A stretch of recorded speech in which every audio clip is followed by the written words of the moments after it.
नमस्कार दोस्तों, आप सभी का स्वागत है मेरे यूट्यूब चैनल पर। आज हम इस वीडियो में DSSB के एग्ज़ाम में पूछे गए प्रीवियस ईयर क्वेश्चन पेपर को देखेंगे, जो कि असिस्टेंट टीचर प्राइमरी का है, जिसका एग्ज़ाम 24/3/2022 को हुआ था। फर्स्ट शिफ्ट का पेपर है और इसमें पूछे गए जनरल अवेयरनेस के क्वेश्चन को हम देखेंगे। तो चलिए स्टार्ट करते हैं। पहला क्वेश्चन हमारा, 42वें संविधान संशोधन द्वारा नागरिकों के मूल कर्तव्यों को किस वर्ष भारतीय संविधान में जोड़ा गया था? तो मूल कर्तव्य को कब जोड़ा गया था? 1976 में। किस संविधान संशोधन द्वारा? तो 42वें संविधान संशोधन द्वारा। अगर आपसे पूछ ले संविधान संशोधन,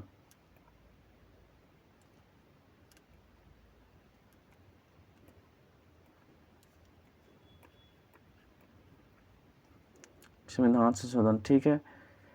अगर आपसे पूछ ले किस समिति के सिफारिश पे इसको जोड़ा गया था, तो सरदार स्वर्ण सिंह समिति, स्वर्ण सिंह समिति। भाग पूछ ले कि कौन से भाग में है, तो भाग 4 के क। अगर वही पूछ ले आर्टिकल, अनुच्छेद कितने में है, तो आर्टिकल की जब बात करें तो आर्टिकल कितना है, आर्टिकल 51 के क या ए कर लो, ठीक है। अगला, और इसमें कितने मौलिक कर्तव्य हैं, तो मौलिक कर्तव्य जब हमारा संविधान में जोड़ा गया था उस समय कितने थे? 10 थे। अभी वर्तमान में कितने? 11। 11वां जो मौलिक कर्तव्य है कि कौन संविधान संशोधन द्वारा जोड़ा गया था, तो 86वें संविधान संशोधन द्वारा, संविधान संशोधन द्वारा, ठीक है। तो इतना आपको याद रखना है। पहली बात कि जो मूल कर्तव्य है उसको 42वें संविधान संशोधन द्वारा सरदार स्वर्ण सिंह समिति के सिफारिश पर जोड़ा गया। भाग पूछे तो 4 का, आर्टिकल पूछ ले तो 51 का ए। मौलिक कर्तव्य कितने हैं? 11 है। और जो 11वां मौलिक कर्तव्य जोड़ा गया था 86वें संविधान संशोधन द्वारा जोड़ा गया, जिसमें राइट टू एजुकेशन की बात की गई है कि 6 से 14 साल तक के बच्चे को शिक्षा देना माता पिता का अधिकार है, ठीक है। तो ऑप्शन नंबर इसमें कौन सा हो जाएगा? Option number D right answer है। 1976 में ऐड किया गया था। क्वेश्चन नंबर 2 देखते हैं हम, विच of the following is warm blooded animal, तो कौन सा है इसमें? बैट है, चमगादड़। Option number D right answer है। अगला क्वेश्चन देखते हैं। क्वेश्चन नंबर 3 है, what is the chemical formula of quicklime, तो CaO, इसमें कैल्शियम ऑक्साइड है, मतलब बुझा हुआ चूना जिसे बोलते हैं हम। तो ऑप्शन नंबर ए राइट आंसर है। अगर आपसे पूछ ले NO2, तो ये क्या होगा? Nitrous oxide. नाइट्रस ऑक्साइड मतलब जिसे हास्य गैस कहते हैं। अगर वही पूछ ले आपसे CaCO3, ये क्या होता है? कैल्शियम कार्बोनेट, चूना पत्थर जिसे कहा जाता है। CaOCl2, जिसका विरंजक चून का ये फॉर्मूला है, ठीक है। तो आपसे पूछा गया quick lime, CaO, option number ए राइट आंसर है। अगला क्वेश्चन देखते हैं। क्वेश्चन नंबर 7 है, which of the following river makes the second biggest waterfall in India, तो सेकेंड बिगेस्ट वाटरफॉल कौन सा है? शिव समुद्रम है, शिव समुद्रम, ठीक है। शिव समुद्रम जो वाटरफॉल है किस नदी पे है? कावेरी नदी पे है। और आपसे पूछ ले कि किस राज्य में है? कर्नाटक में। वही आपसे पूछ ले सबसे ऊंचा वाटरफॉल, जो सबसे ऊंचा जलप्रपात कौन सा है? सबसे ऊंचा जलप्रपात पूछ ले आपसे, जलप्रपात तो कौन सा है सबसे ऊंचा जलप्रपात? कुंचिकल जलप्रपात। कौन सा है? कुंचिकल, कुंचिकल जलप्रपात।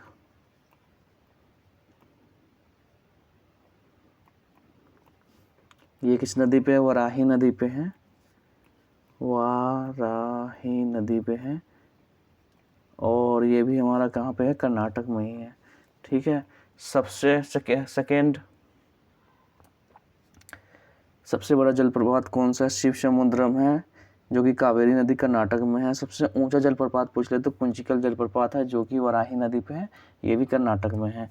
अगला क्वेश्चन देखते हैं। क्वेश्चन नंबर 5 है, who among the flowing won the Wimbledon 2021। हालांकि ये हमारा करंट अफेयर से संबंधित है, तो इसको, ये भी हमारे लिए इंपॉर्टेंट नहीं है, तो इसको छोड़ देते हैं।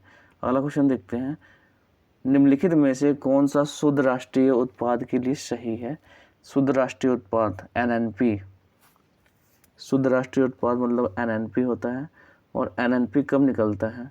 NNP में हम जब GNP में से मूल्य ह्रास माइनस करते हैं, डेप्रिसिएशन, ठीक है, मूल्य ह्रास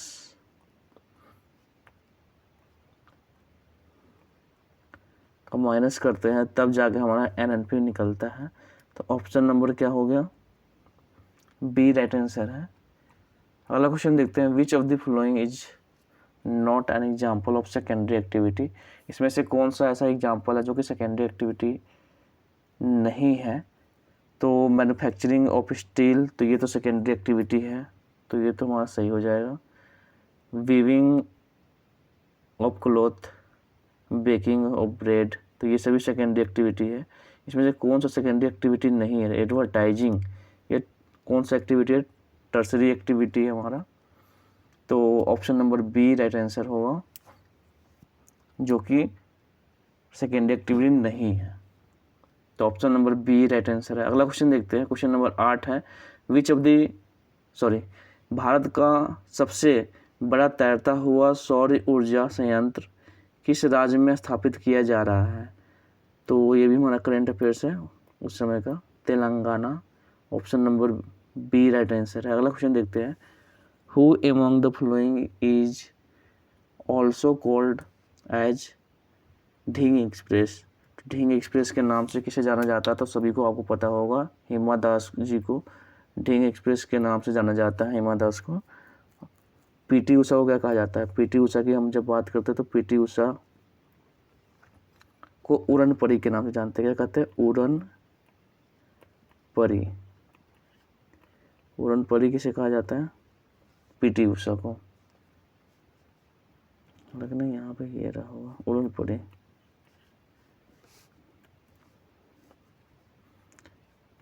हालांकि पूछा गया कि वो कौन सा आपसे, ढींग एक्सप्रेस किसे कहा जाता है? तो हिमा दास इसका राइट आंसर है, ऑप्शन नंबर ए। अगला क्वेश्चन देखते हैं। क्वेश्चन नंबर 10 है, which of the following is not a regional music of Uttar प्रदेश।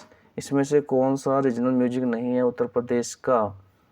तो आल्हा तो वहीं का म्यूजिक है, उत्तर प्रदेश का संगीत है। होरी भी वहीं है, शोहर भी वहीं का है। तो लमन जो है, लमन कहाँ का है? लमन है वो हिमाचल प्रदेश का है, हिमाचल प्रदेश।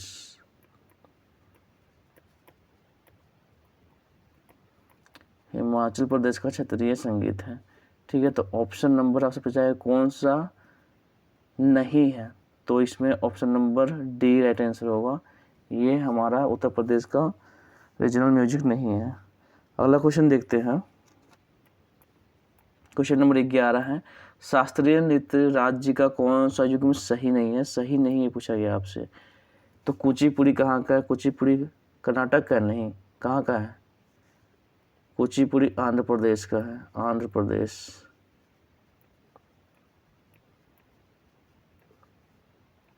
ठीक है। मोहिनीअट्टम केरल का है।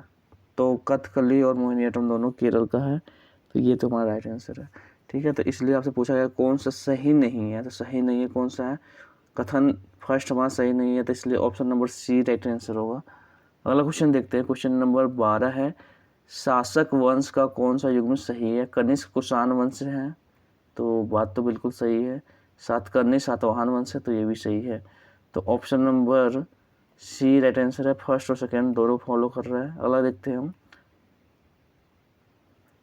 क्वेश्चन नंबर 13 है, भारतीय संविधान का कौन सा अनुच्छेद भारत के राष्ट्रपति के निर्वाचन से संबंधित है? तो भारत के राष्ट्रपति के निर्वाचन से संबंधित कौन सा है? आर्टिकल 54। आर्टिकल 75 की हम बात करते हैं तो इसका तो आर्टिकल 54 हो जाएगा राइट आंसर। आर्टिकल 75 की हम जब बात करते हैं तो आर्टिकल 75 में क्या है?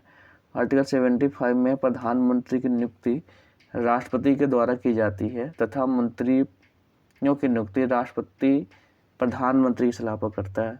तो आर्टिकल 75 हो जाएगा। आर्टिकल 70 की जब हम बात करते हैं तो आर्टिकल 70 में राष्ट्रपति के कार्यों का निर्वहन का उल्लेख किया गया है। अगला क्वेश्चन देखते हैं। Which pair of non metal atomicity is not correct? इसमें से कौन सही नहीं है? हाइड्रोजन मोनो एटॉमिक है, ऑक्सीजन डाइएटॉमिक है। तो इसमें पहला जो हमारा है वो करेक्ट नहीं है, हाइड्रोजन डाइएटॉमिक है। ठीक है, तो ऑप्शन नंबर इसमें कथन सेकेंड सही है। इसमें हालांकि पूछा गया कौन नॉट करेक्ट है, तो कौन सा नहीं है इसमें सही नहीं है? तो option number A only one सही इसमें नहीं है, दूसरा तो सही है। ठीक है, तो ऑप्शन नंबर ए राइट आंसर है। अगला क्वेश्चन देखते हैं। युद्ध अभ्यास किन दो देशों का सैन्य अभ्यास है? तो युद्ध अभ्यास जो सैन्य अभ्यास का नाम है किसके बीच होता है? इंडिया और यूएसए। ठीक है, तो भारत और संयुक्त राज्य अमेरिका। ऑप्शन नंबर ए राइट आंसर है। अगला क्वेश्चन देखते हैं। ये हमारा करंट अफेयर्स है, इसको छोड़ देते हैं। जुलाई 2021 में इसको छोड़ देते हैं। महात्मा गांधी द्वारा महात्मा गांधी श्रृंखला में 500 रुपये के नए नोट का रंग कैसा है? तो स्टोन ग्रे है। ऑप्शन नंबर ए राइट आंसर है। अगला क्वेश्चन देखते हैं। क्वेश्चन नंबर 18 है। अनंत वर्मन डैश वंश का शासक था? तो गंग वंश का था। हालांकि यहाँ पे गंगा लिखा हुआ है, गंग वंश। Option number C right answer है। अगला क्वेश्चन देखते हैं। निम्नलिखित में से कौन सा कथन सही है? हरियाणा और पंजाब में चावल वाणिज्यिक की एक फसल है, वाणिज्य की एक फसल है, परंतु उड़ीसा में यह एक जीविका फसल है। बात बिल्कुल सही है, क्योंकि हरियाणा और पंजाब में चावल का उत्पादन ज़्यादा किया जाता है, इसलिए हम इसको क्या करते हैं? बेचने के लिए करते हैं, तो इसलिए वाणिज्यिक कृषि हो जाएगा।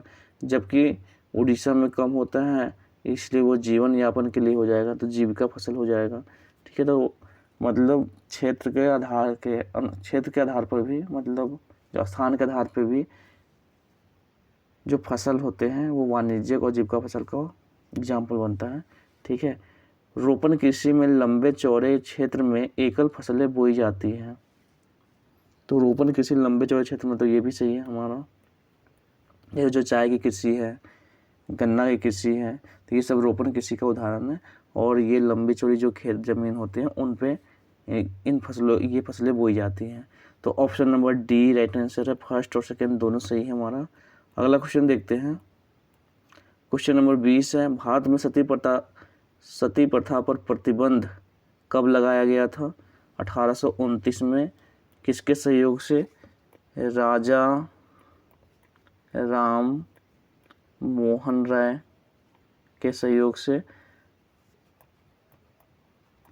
और अगर पूछ ले कि उस समय गवर्नर कौन था, गवर्नर जनरल, तो कौन थे गवर्नर उस समय?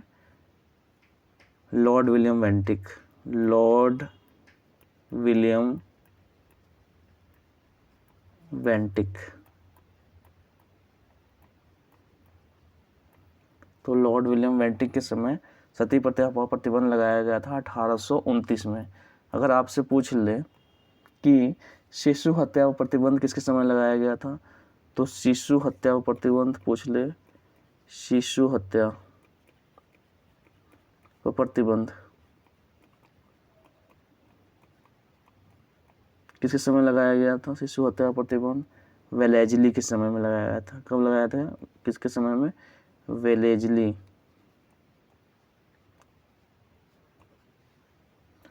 सेवनटीन 1898 से 1805। दास प्रथा पर प्रतिबंध पूछ ले आपसे, शिशु दास प्रथा पर प्रतिबंध पूछ ले, दास प्रथा पर प्रतिबंध किसके समय लगा था? Ellenborough. Ellenborough. Hindu विधवा पुनर्विवाह, हिंदू विधवा पुनर्विवाह,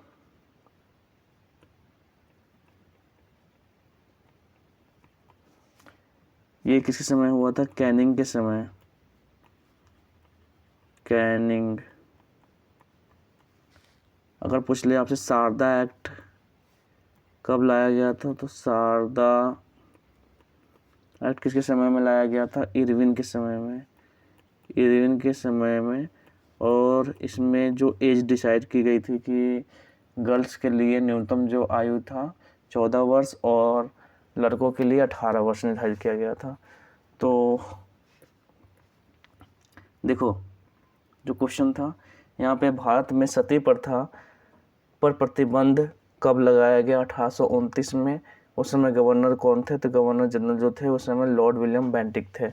शिशु हत्या प्रतिबंध वेलेस्ली के समय लगा था। दास प्रथा पर प्रतिबंध एलन ब्रो। हिंदू विधवा पुनर्विवाह कैनिंग के समय। और शारदा जो एक्ट आया था इरविन के समय में आया था।